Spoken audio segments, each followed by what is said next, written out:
Okay, in this tutorial I'm going to be showing you how to get data on rock shape.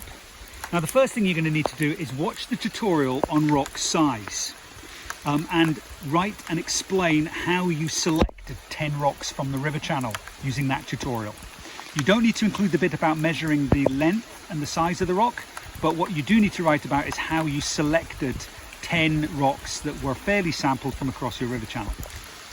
What you then want to do is come back to this tutorial and watch this next part, which is going to explain how you actually find out the rock shape.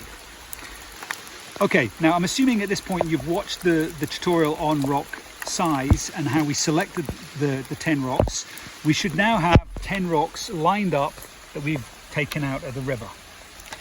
Okay, and what we then want to do is take each rock in turn and hold it up against this chart. Now this chart is called the Powers Index. And the Powers Index records or gives you an idea about what the average rock size shape is. So what we need to do is hold our rock up against the chart and decide which of the 6 categories it falls under. Now it's got slightly rounded edges, but there is still some angularity here. So I would still be inclined to say that this rock is on the angular side. So I would say it is either subangular, angular or very angular. Because it has a number of rounded edges, it's going to be probably subangular.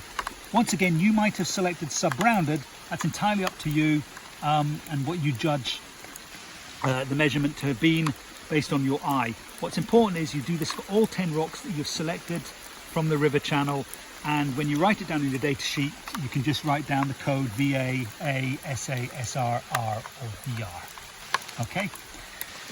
The best thing to do to get accurate data is to do this process with 2 or 3 of you, where you collectively make a decision on what the rock shape is, and that will ensure you get more accurate data. If it's just one person making a decision, there's a chance that it might end up being quite biased.